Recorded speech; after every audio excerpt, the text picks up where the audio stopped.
ಎಲ್ರಿಗೂ ನಮಸ್ಕಾರ.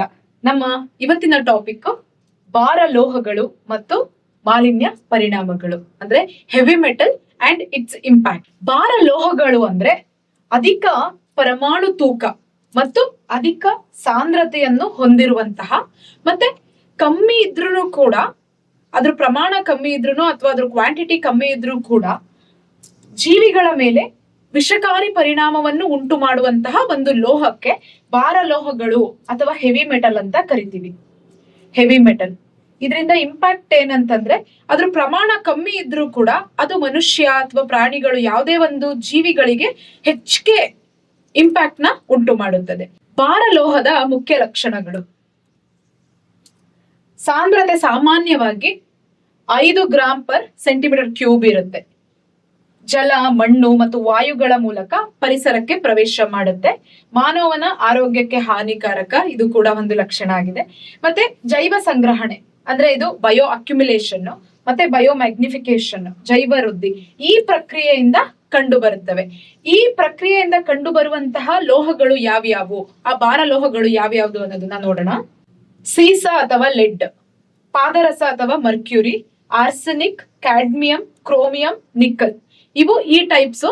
ನಿಮ್ಗೆ ಎಕ್ಸಾಮ್ ಅಲ್ಲಿ ಆಕ್ಚುಲಿ ಈ ಟಾಪಿಕ್ ಯಾಕೆ ತಗೊಂಡಿರೋದಂದ್ರೆ ಇತ್ತೀಚೆಗೆ ಲೆಡ್ ಇಂದ ಮನುಷ್ಯರಿಗೆ ಮತ್ತೆ ಮಕ್ಕಳಿಗೆ ಹೆಲ್ತ್ ಇಂಪ್ಯಾಕ್ಟ್ ಆಗ್ತಾ ಇದೆ, ಅದಕ್ಕೋಸ್ಕರ ಈ ಟಾಪಿಕ್ ನ್ಯೂಸ್ ಅಲ್ಲಿ ಇದೆ.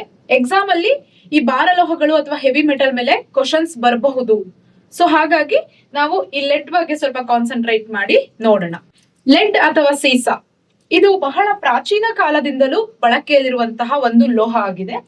ಇದಕ್ಕೆ ಲ್ಯಾಟಿನ್ ಭಾಷೆಯಲ್ಲಿ ಪ್ಲಂಬನ್ ಅಂತ ಕರಿತೀವಿ. So you have to remember, Latin ಭಾಷೆಯಲ್ಲಿ ಲೆಡ್ಗೆ ಅಥವಾ ಸೀಸಕ್ಕೆ ಪ್ಲಂಬನ್ ಅಂತ ಕರಿತೀವಿ. ಪ್ಲಂಬನ್. ಸೀಸವು ಯಾವುದೇ ಜೈವಿಕ ಕಾರ್ಯಕ್ಕೆ ಅಗತ್ಯವಿಲ್ಲದ ಒಂದು ಭಾರ ಲೋಹವಾಗಿದೆ. ಆದ್ರೆ ಈ ಸೀಸ ನಮ್ಮ ದೇಹದೊಳಕ್ಕೆ ಹೋದ್ರೆ ಇದರಿಂದ ಅನೇಕ ಹೆಲ್ತ್ ಇಶ್ಯೂಸ್ ಬರುತ್ತೆ. ಅದು ಅಡಲ್ಟ್ಗಾಗಿರ್ಬೋದು ಅಥವಾ ಚಿಕ್ಕ ಮಕ್ಕಳಿಗಾಗಿರ್ಬೋದು. ಯಾವ್ಯಾವ ರೀತಿಯ ಹೆಲ್ತ್ ಇಶ್ಯೂಸ್ ಬರುತ್ತೆ ನೋಡ್ತಾ ಹೋಗೋಣ. ನರಮಂಡಲದ ಮೇಲೆ ಪರಿಣಾಮ ಬೀರುತ್ತೆ. ಶೀರ್ಷದಿಂದ ನಮ್ಗೆ ನ್ಯೂರೋಲಜಿಕಲಿ ಪ್ರಾಬ್ಲಮ್ಸ್ ಬರುವಂತಹ ಸಾಧ್ಯತೆಗಳು ಜಾಸ್ತಿ ಇರುತ್ತೆ. ರಕ್ತದ ಮೇಲೆ ಪರಿಣಾಮ, ಇದು ಹಿಮೋಗ್ಲೋಬಿನ್ ಮತ್ತೆ ಉತ್ಪಾದನೆಯಲ್ಲಿ ಕಮ್ಮಿ ಮಾಡಬಹುದು, ಅದಕ್ಕೆ ಅನಿಮಿಯಾ ಆ ತರ ಒಂದು ಕಾಯಿಲೆಗಳು ಕೂಡ ಬರಬಹುದು. ಮೂತ್ರಪಿಂಡ, ಕಿಡ್ನಿಗೆ ಇಂಪ್ಯಾಕ್ಟ್ ಮಾಡುತ್ತೆ ಲೆಡ್ ಕಂಟೆಂಟ್ ನಮ್ಮ ಬಾಡಿ ಒಳಗೆ ಹೋದ್ರೆ.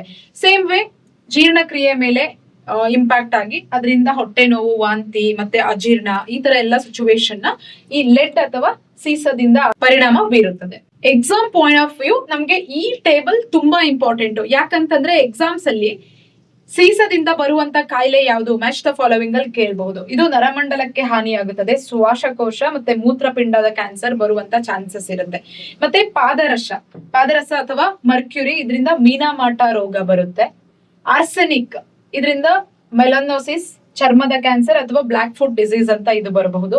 ಕ್ಯಾಡ್ಮಿಯಂ ಇಂದ ಇಟಾಯಿ ರೋಗ ಬರುತ್ತದೆ.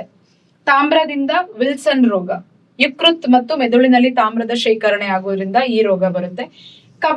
ಕಬ್ಬಿಣದಲ್ಲಿ ದೇಹದ ಅಂಗಾಂಶಗಳಲ್ಲಿ ಹೆಚ್ಚುವರಿಯಾದ ಕಬ್ಬಿಣ ಶೇಖರಣೆ ಆಗಬಹುದು. ಮತ್ತೆ ಮ್ಯಾಂಗನೀಸ್, ಇದರಿಂದ ಮ್ಯಾಂಗನಿಸಮ್ ಅಂತ ರೋಗ ಬರುತ್ತದೆ, ಅಂದ್ರೆ ಪಾರ್ಕಿನ್ಸನ್ಸ್ ಕಾಯಿಲೆ ಅಂತಹ ನರಮಂಡಲದ ಕಾಯಿಲೆಗಳಾಗಿರಬಹುದು. ಅದಾದ ನಂತರ ಬೆಳ್ಳಿ, ಇದರಿಂದ ಅರ್ಜೆನಿಯಾ, ಚರ್ಮವು ನೀಲಿ ಬೂದು ಬಣ್ಣಕ್ಕೆ ಬದಲಾಯಿಸ್ತದೆ. ನೆಕ್ಸ್ಟ್ ಕಮ್ಸ್ ನೈಟ್ರೇಟ್, ಇದರಿಂದ ಬ್ಲೂ ಬೇಬಿ ಸಿಂಡ್ರೋಮ್ ಅನ್ನೋ ಕಾಯಿಲೆ ಬರುತ್ತೆ. ಎಕ್ಸಾಮಿನರ್ಗೆ ಇಂಪಾರ್ಟೆಂಟ್ ಆಗಿ ಲೆಡ್, ಪಾದರಸ, ಆರ್ಸೆನಿಕ್, ಕ್ಯಾಡ್ಮಿಯಂ, ನೈಟ್ರೇಟ್, ಇವುಗಳನ್ನ ನೀವು ಮರಿಲೇಬಾರದು. ಯಾಕಂತಂದ್ರೆ ಇವು ಮೂರಲ್ಲಿ ಯಾವ್ದಾದ್ರು ಒಂದನ್ನ ಕೇಳಿ ಅವರು ಆನ್ಸರ್ ಮಾಡಿ ಅಂತ ಹೇಳ್ಬಹುದು. ಸೊ ಈ ರೀತಿಯಾದಂತಹ ಕ್ವಶನ್ಸ್ ಎಕ್ಸಾಮ್ ಅಲ್ಲಿ ಬರೋ ಚಾನ್ಸಸ್ ಇರುತ್ತೆ. ನಮ್ಗೆ ಪಾದರಸದಿಂದ ಯಾವ ಕಾಯಿಲೆ ಬರುತ್ತೆ, ನೈಟ್ರೇಟ್ ಇಂದ ಯಾವ್ದು ಬರುತ್ತೆ, ಆರ್ಸೆನಿಕ್ ಇಂದ ಯಾವ್ದು ಬರುತ್ತೆ, ಕ್ಯಾಡ್ಮಿಯಂ ಇಂದ ಯಾವ್ದು ಬರುತ್ತೆ. ಸೊ ಕಮೆಂಟ್ ಅಲ್ಲಿ ನಿಮ್ಮ ಆನ್ಸರ್ ನ ತಿಳಿಸಿ. That's all for the day. Thank you one and all.